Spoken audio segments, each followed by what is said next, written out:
కొత్త ఏడాదిని టీమిండియా విజయంతో ప్రారంభించింది. వడోదర వేదికగా జరిగిన తొలి వన్డేలో 4 వికెట్ల తేడాతో న్యూజిలాండ్పై విజయం సాధించింది. విరాట్ కోహ్లీ జోరుకు తోడు టాప్ ఆర్డర్లో గిల్, శ్రేయాస్ అయ్యర్ కూడా రాణించారు. చివర్లో హర్షిత్ రాణా మెరుపులు కూడా తోడవడంతో భారత్ భారీ లక్ష్యాన్ని ఛేదించింది. ఈ మ్యాచ్లో టాస్ గెలిచిన భారత్ ఫీల్డింగ్ ఎంచుకుంది.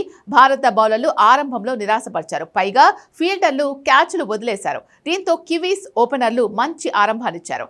డెవాన్ కాన్వే, హెన్రీ నికోలస్ దూకుడుగా ఆడుతూ హాఫ్ సెంచరీలు సాధించాడు.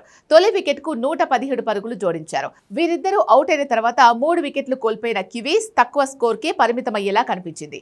ఈ దశలో డారెల్ మిచెల్ కీలక ఇన్నింగ్స్ ఆడాడు. సెంచరీ దిశగా సాగుతున్న మిచెల్ను ప్రసిద్ధ కృష్ణ అవుట్ చేయగా చివర్లో భారత బౌలర్లు అనుకున్న రీతిలో పట్టు బిగించలేకపోయారు. కైల్ జెమీసన్ సాయంతో క్లార్క్ మెరుపులు మెరిపించాడు. ఫలితంగా న్యూజిలాండ్ 50 ఓవర్లలో 8 వికెట్లకు 300 పరుగులు చేసింది. భారత బౌలర్లలో సిరాజ్, హర్షిత్ రాణా, ప్రసిద్ధ కృష్ణ 2 వికెట్లు తీయగా కుల్దీప్ యాదవ్ 1 వికెట్ పడగొట్టాడు. భారీ లక్ష్య ఛేదనలో భారత్కు భారీ ఆరంభం దక్కలేదు. గిల్, రోహిత్ తొలి వికెట్కు 39 రన్స్ మాత్రమే జోడించగలిగారు. కొన్ని మెరుపు షాట్లు ఆడినా హిట్ మ్యాన్ 26 పరుగులకు అవుట్ అయ్యాడు. తర్వాత క్రీజ్లోకి వచ్చిన విరాట్ కోహ్లీ కెప్టెన్ గిల్ తో కలిసి ఇన్నింగ్స్ నడిపించాడు. వీరిద్దరూ కివీస్ బౌలర్లపై ఆధిపత్యం కనబర్చారు. గిల్ ఆచితూచి ఆడినా కోహ్లీ మాత్రం తనదైన క్లాసిక్ బ్యాటింగ్ తో అలరించాడు. ఈ క్రమంలో వీరిద్దరూ హాఫ్ సెంచరీలు పూర్తి చేసుకున్నారు. రెండో వికెట్ కు కోహ్లీ, గిల్ 118 పరుగులు జోడించారు. గిల్ 56 రన్స్ కు అవుట్ అయిన తర్వాత శ్రేయాస్ అయ్యర్ తో కలిసి కోహ్లీ తన దూకుడు కొనసాగించాడు.